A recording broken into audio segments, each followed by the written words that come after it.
Bismillahirrahmanirrahim. Assalamualaikum warahmatullahi wabarakatuh. Alhamdulillah. Wassalatu wassalamu ala rasulillah wa ba'd. Ma'asyiral muslimin rahiman wa rahimakumullah. Para pemirsa Bin Abbas TV yang dimuliakan dan dirahmati Allah subhanahu wa ta'ala. Alhamdulillah, segala puji bagi Allah subhanahu wa ta'ala, Zat yang telah memberikan kita dengan berbagai kenikmatan, Zat yang telah memberikan kepada kita berbagai yang kita butuhkan, berbagai hal yang kita minta, semuanya dicukupi oleh Allah subhanahu wa ta'ala. Allah subhanahu wa ta'ala berfirman di dalam Al-Quran, wa atakum min kulli ma sa'altumuh. Dan dialah Allah yang telah memberikan kepada kalian segala sesuatu yang kalian minta. Sehingga ayat ini menjadi bukti bahwa memang Allah subhanahu wa ta'ala mencukupi semua yang kita butuhkan. Allah subhanahu wa ta'ala mencukupi semua yang kita minta kepadanya. Sehingga tidak boleh kita berputus asa dari berdoa kepada Allah subhanahu wa ta'ala. Sehingga usaha dari kita adalah meminta dan memohon kepada Allah subhanahu wa ta'ala. Oleh karena dalam Al-Quran, Allah subhanahu wa ta'ala menegaskan ya di dalam Al-Quran bahwa Allah berfirman, ud'uni astajib lakum. Berdoalah kalian kepadaku, maka niscaya aku akan kabulkan. Sehingga ayat-ayat ini, ayat-ayat dalam Al-Quran menunjukkan bahwa usaha dari kita adalah berdoa dan memohon kepada Allah subhanahu wa ta'ala. Dan janji Allah akan kabulkan, Allah akan berikan semua yang kita minta kepadanya. Ma'asyiral muslimin rahiman wa rahimakumullah. Kaum muslimin, pemirsa Bin Abbas TV yang dimuliakan dan dirahmati Allah subhanahu wa ta'ala. Merupakan nikmat yang besar. Allah subhanahu wa ta'ala masih memberikan kita kesehatan. Allah subhanahu wa ta'ala masih memberikan kita kesempatan untuk sampai di hari ini, hari-hari terakhir dari bulan Ramadan, yang mana Allah subhanahu wa ta'ala pun melipat gandakan amalan-amalan yang dikerjakan di bulan Ramadan. Dan kita tahu bahwa Allah subhanahu wa ta'ala telah mengistimewakan bulan Ramadan dibandingkan dengan bulan-bulan yang lainnya. Allah subhanahu wa ta'ala berikan keberkahan di dalamnya. Allah subhanahu wa ta'ala berikan banyak sekali maghfirah, ampunan darinya di bulan tersebut. Bahkan setiap malam di bulan Ramadan, Allah subhanahu wa ta'ala membebaskan para hambanya dari api neraka. Dan itu terjadi di bulan Ramadan. Sehingga kita harus memiliki waktu yang cukup. Kita harus memiliki antusias untuk bersemangat di bulan Ramadan tersebut. Terlebih kita sudah di penghujung dari bulan Ramadan. Ma'asyiral muslimin rahiman wa rahimakumullah. Para pemirsa Bin Abbas TV yang dimuliakan dan dirahmati Allah subhanahu wa ta'ala. Kita akan lanjutkan kembali renungan dari bulan Ramadan yang sudah kita awali di pertemuan sebelumnya. Kita akan lanjutkan kembali renungan dari bulan Ramadan yang berikutnya adalah ma hiya haqiqatus shiyam. Apa sebenarnya hakikat dari berpuasa? Karena kita tahu bahwa kewajiban yang terbesar yang Allah wajibkan di bulan Ramadan yang tidak ada di waktu-waktu yang lainnya adalah berpuasa di bulan tersebut. Oleh karenanya, ayat yang sering kita dengar, ayat yang sering kita baca mungkin di setiap bulan Ramadan adalah surat Al-Baqarah ayat 183. Ya ayyuhalladzina amanu kutiba alaikumus shiyam kama kutiba alal ladzina min qablikum la'allakum tattaqun. Wahai orang-orang yang beriman, telah diwajibkan atas kalian berpuasa sebagaimana diwajibkan atas umat-umat terdahulu. Apa tujuan dari itu semua? La'allakum tattaqun, agar kalian bertakwa. Bertakwa kepada Allah subhanahu wa ta'ala tentunya. Sehingga kita akan bahas apa sebenarnya hakikat dari berpuasa yang Allah wajibkan kepada kita di bulan tersebut, yaitu di bulan Ramadan. Nabi SAW bersabda dalam sebuah hadis yang dihasankan oleh Syekh Al-Albani rahimahullahu taala. Hadis ini diriwayatkan oleh Ahmad dalam kitab Musnad beliau. Nabi mengatakan, as-siyamu junnatun wa hisnun hasinun minan nar. Puasa adalah tameng, junnah. Puasa adalah tameng. Wa hisnun hasinun minan nar. Dan benteng yang akan membentengi seseorang dari api neraka. Sehingga dua hal dijelaskan oleh Nabi SAW tentang hakikat dari puasa. Beliau mengatakan as-siyamu junnah. Yang pertama, puasa adalah tameng. Kemudian yang kedua adalah wahisnun hasinun minan nar. Puasa itu sebagai benteng yang dapat membentengi seseorang dari api neraka. Dalam riwayat yang lain ditambahkan as-siyamu junnatun ka junnati ahadikum minal qital. Puasa adalah tameng, seperti tameng salah seorang di antara kalian ketika peperangan. Sehingga dikatakan junnah ay turs wa wiqayah. Ya, junnah dalam arti kata yang lainnya sinonimnya adalah turs. Sama artinya, itu tameng. Wa wiqayah, dan untuk menjaga, penjagaan diri. Seperti ketika peperangan, maka dia akan membawa tameng. Yang mana tameng tersebut dapat menghalangi seseorang dari serangan musuh. Sehingga ketika ada musuh yang membawa pedang, musuh yang membawa senjata, maka dengan tameng tersebut, seseorang akan dapat menjaga dirinya dari kecelakaan. Seorang dapat menjaga dirinya dari hal yang akan membahayakan dirinya. Sehingga posisi puasa seperti yang dijelaskan oleh Nabi SAW, puasa itu adalah junnah. Puasa itu adalah tameng, serta puasa adalah benteng yang dapat membentengi seseorang dari api neraka. Fahadhil jumlah, maka kalimat ini yang dijelaskan oleh Nabi SAW, ada beberapa hal yang dapat kita petik, yang dapat kita jadikan sandaran di sini. Beberapanya adalah fa innal asbab allati tusilu ilan nar yakunu shaumu junnah minha aidan. Maka sebab-sebab ketika seorang mengantarkan ke neraka, kata kita tahu bahwasannya sebab-sebab yang mengantarkan seseorang menuju nerakanya Allah Subhanahu wa taala ada banyak. Yang terbesar adalah dosa-dosa yang kita lakukan. Bahwa dosa-dosa yang kita lakukan, dosa-dosa yang dilakukan oleh anak Adam, itu merupakan sebab terbesar yang dapat mengantarkan seseorang ke dalam neraka. Dan puasa itu bisa menjadi tameng. Ya, puasa bisa menjadi tameng yang dapat menghalangi seseorang dari masuk ke dalam neraka. Sebagaimana dalam riwayat yang lain juga dijelaskan. Ya, dalam beberapa riwayat dijelaskan, walaupun riwayat ini dhaifkan oleh Syekh Al-Albani rahimahullahu taala dalam kitab Silsilah Dhaifah. Dalam riwayat tersebut dijelaskan as-siyamu junnatun ma lam yakhrikha. Puasa itu bisa menjadi tameng selama tameng tersebut tidak terbakar.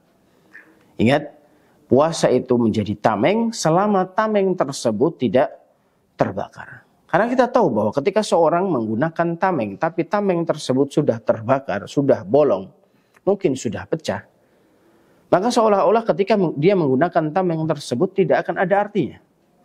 Ya, ketika diserang maka bolong tameng tersebut. Sehingga serangan musuh akan mengenai dirinya. Maka ini bisa menjadi renungan bagi kita bahwa as-siyamu junnatun ma lam yakhrikha, selama belum terbakar. Selama tameng tersebut belum rusak. Maka sesungguhnya ketika kita juga paham bahwa puasa itu adalah junnah, puasa itu adalah tameng, di sisi yang lain, dalam riwayat yang lain dijelaskan, puasa itu akan menjadi tameng ketika tameng tersebut tidak rusak. Maka ini sebuah pengibaratan dari baginda Nabi SAW yang cukup menarik sekali untuk kita bahas. Bahwa di sisi lain Nabi mengatakan bahwa puasa adalah junnah. Namun di sisi yang lain Nabi SAW menjelaskan lebih lanjut bahwa junnah tersebut akan berfungsi dengan baik ketika junnah atau tameng tersebut tidak rusak. Karena kalau tameng rusak maka tidak ada gunanya seorang menggunakan tameng tersebut. Sehingga pertanyaannya, apa yang membuat tameng tersebut rusak? Apa yang membuat tameng tersebut rusak? Sehingga ketika puasa itu tameng, apa yang merusak puasa? Sehingga puasa tersebut tidak menjadi atau tidak berfungsi sebagaimana mestinya. Sebagaimana tameng tidak berfungsi sebagaimana mestinya ketika tameng tersebut rusak. Oleh karena dalam sebuah riwayat yang lain, dan ini penjelasan dari Al-Imam Ad-Darimi, beliau melanjutkan, ini penafsiran beliau, tambahan dari hadis ini adalah malam yakhrikha bil ghibah. Selama puasa tersebut ya atau tameng tersebut tidak terbakar dengan cara ghibah. Sehingga dijelaskan, ditafsirkan di hadis ini adalah bahwa puasa itu dapat rusak ya, keadaannya menjadi tameng ketika dia ghibah sedang berpuasa. Sehingga kita tahu bahwasanya dari penjelasan Al-Imam Ad-Darimi di sini, beliau menafsirkan bahwa di antara salah satu yang dapat mengurangi fungsi dari puasa adalah seorang ghibah di waktu puasanya tersebut. Oleh karena hal ini pun juga dijelaskan dalam hadis-hadis yang lain tentang bagaimana puasa itu tidak berfungsi sebagaimana mestinya. Sebagaimana tameng itu tidak akan berfungsi sebagaimana mestinya ketika hal tersebut ya terbakar atau rusak, sehingga tameng tersebut tidak berfungsi sebagaimana mestinya. Di antaranya adalah Nabi SAW mengatakan dalam sebuah hadis yang diriwayatkan oleh Imam Bukhari dan Imam Muslim dalam kitab sahih mereka. Nabi mengatakan, "Fa'idha kana yaumi sawmi ahadikum," maka ketika suatu hari merupakan hari puasanya salah seorang di antara kalian, "fala yarfuth," maka dia tidak berkata-kata kotor, "wala yaskhut," dan dia tidak mudah marah-marah. "Fa in sabbahu ahadun aw qatalahu," maka ketika ada orang yang mencelanya atau mengajaknya berkelahi, "falyaqul inni mru'un shaim," maka katakanlah sesungguhnya diriku sedang berpuasa.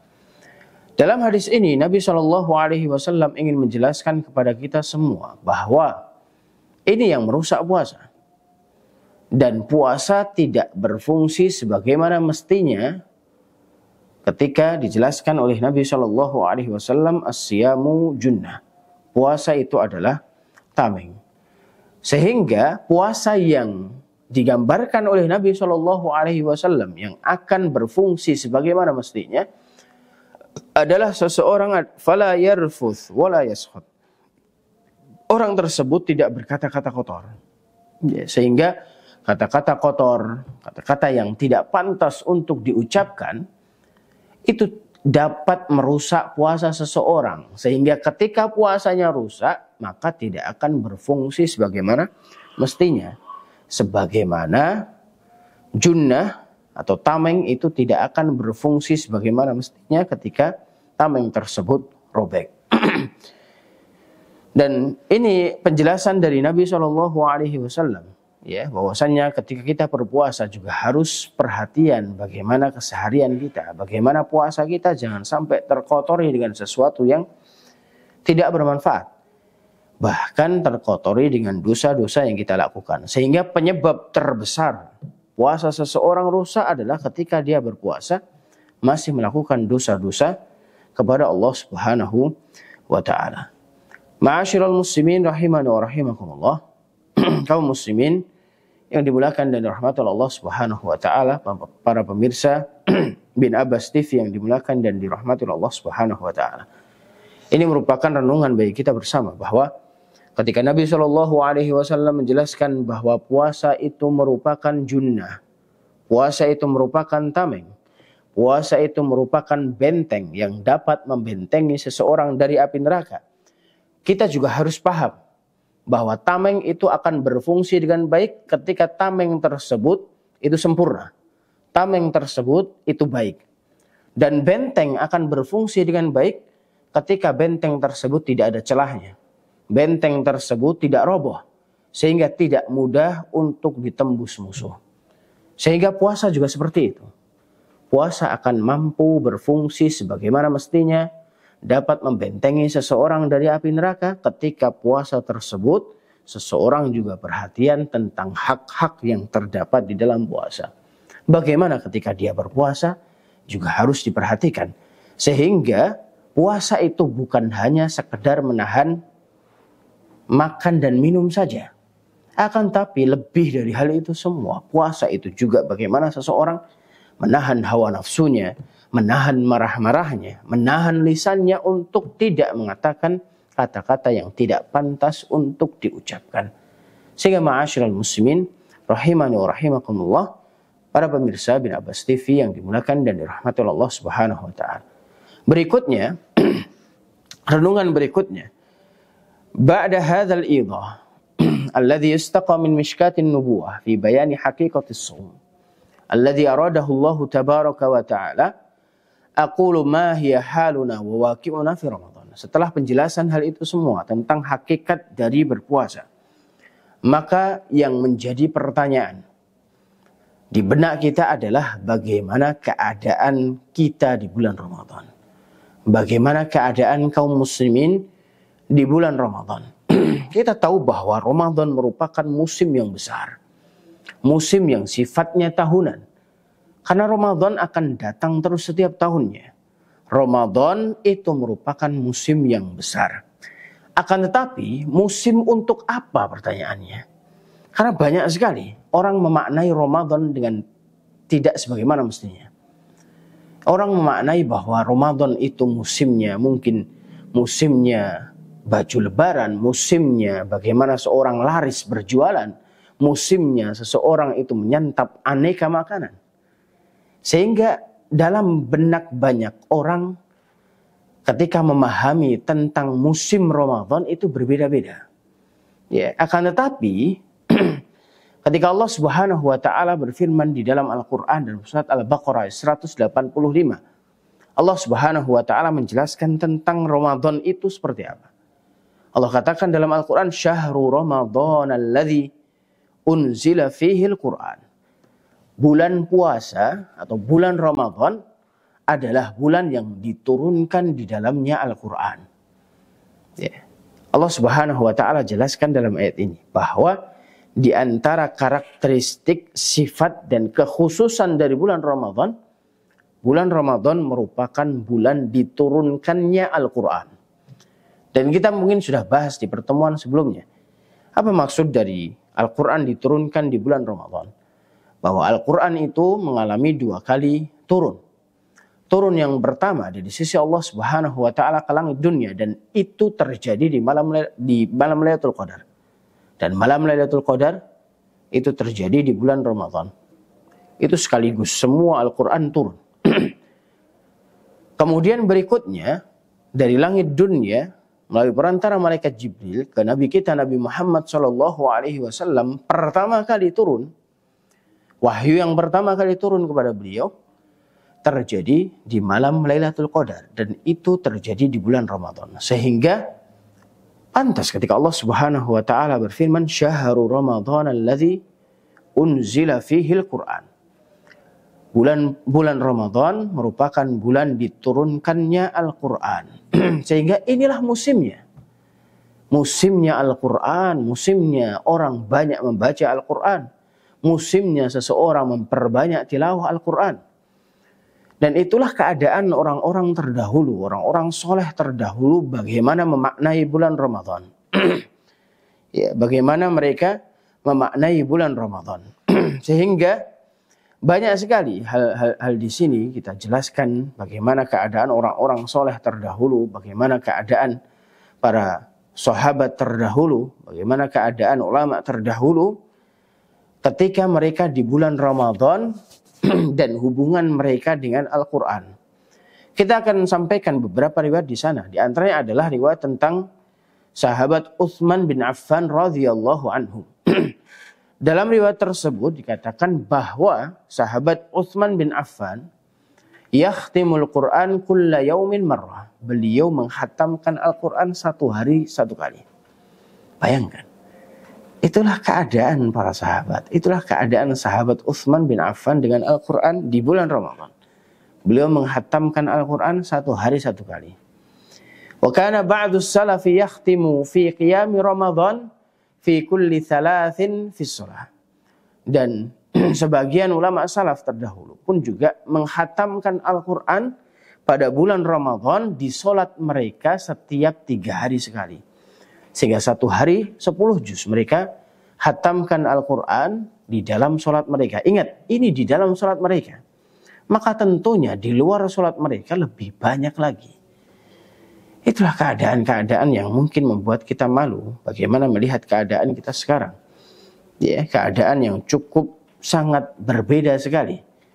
Ya, keadaan yang sangat jauh sekali dengan keadaan kita sekarang. Demikian juga diriwayatkan oleh Imam Asy-Syafi'i, fahada Asy-Syafi'i rahimahullahu taala. Imam Asy-Syafi'i rahimahullahu taala, kana lahu fi Ramadan 60 khatmah.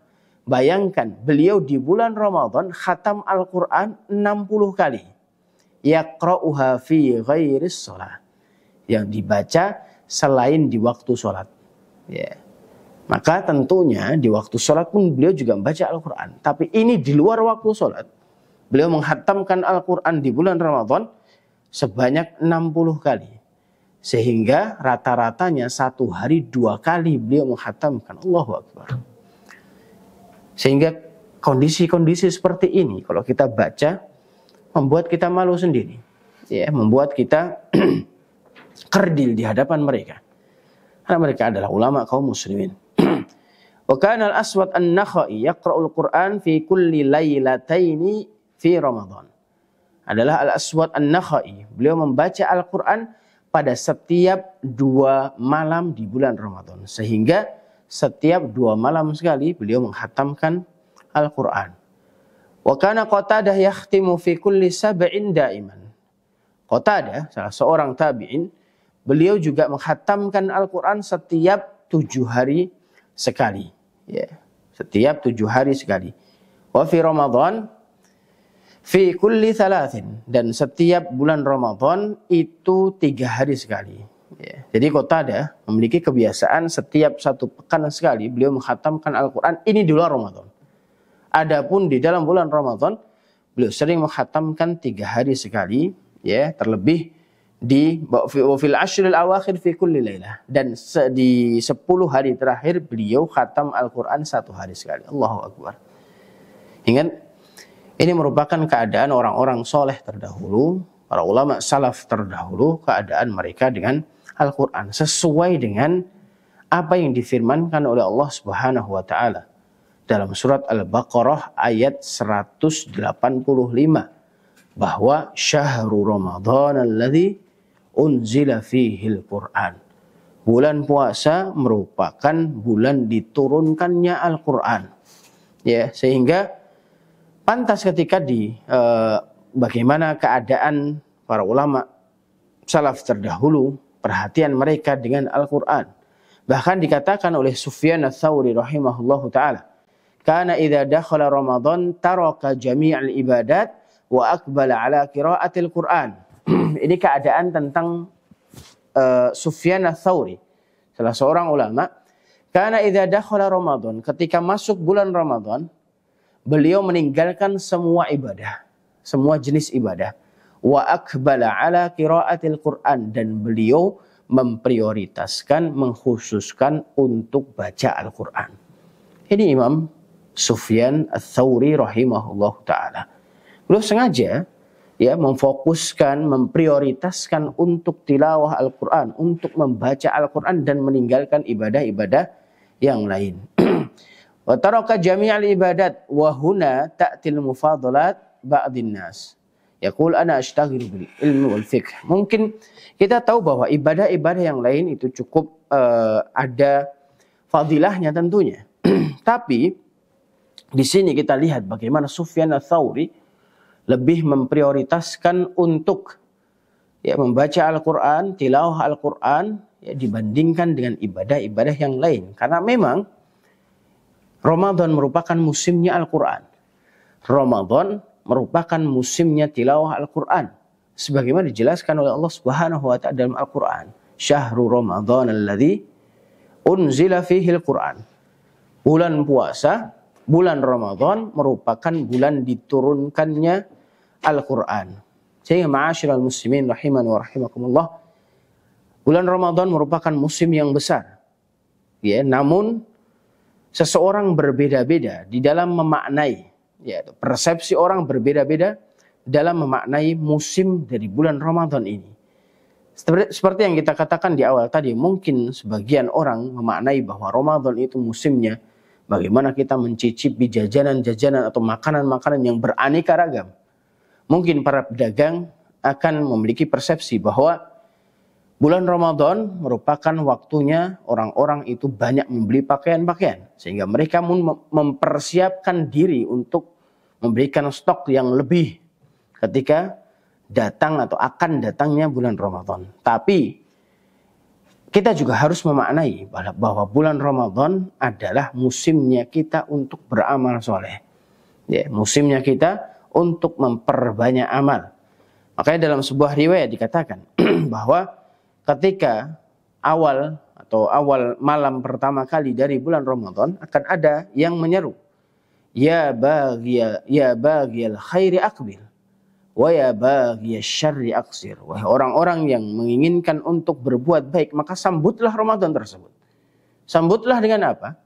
Sambutlah dengan memperbanyak amal soleh, memperbanyak amal ketaatan kepada Allah Subhanahu wa Ta'ala. Wa ya baghiyasy syarri aqsir. Wahai orang yang menginginkan perbuatan buruk, maka kurangilah perbuatan buruk tersebut. Nabi Shallallahu Alaihi Wasallam ada cukup menarik di hadis ini. Beliau tidak mengatakan bahwa orang yang berbuat buruk maka tinggalkanlah, hilangkanlah perbuatan buruk tersebut. Tapi beliau mengatakan aksir, kurangilah. Karena memang tabiat seseorang itu banyak melakukan salah, banyak melakukan dosa. Sehingga sesuatu yang mungkin mustahil ketika orang meninggalkan semua dosa, kecil maupun besarnya. Sehingga Nabi SAW katakan, wa ya baghiyasy syarri aqsir. Wahai orang-orang yang berbuat buruk, kurangilah perbuatan buruk tersebut. Sehingga itulah keadaan di bulan Ramadan. Sehingga ketika datang bulan Ramadan, bagaimana seseorang itu menyambut bulan Ramadan, menyongsong bulan Ramadan dengan amal-amal soleh, amal-amal ketaatan untuk dilakukan di bulan tersebut. Dan ketika seorang melakukan perbuatan buruk, ingin melakukan perbuatan buruk, maka kurangi perbuatan tersebut di bulan Ramadan tersebut. Sehingga ma'asyiral muslimin rahimani wa rahimakumullah, kita juga jelaskan tentang bagaimana keadaan ulama salaf terdahulu, bagaimana hubungan mereka dengan Al-Quran. Ada yang menghatamkan 1 hari sekali, ada yang menghatamkan 3 hari sekali.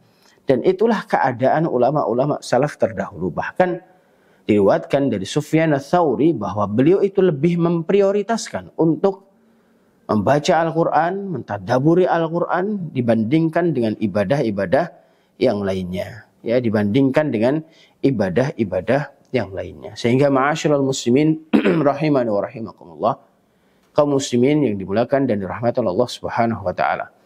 Kita tahu bahwa kita sekarang sudah berada di penghujung dari bulan Ramadan.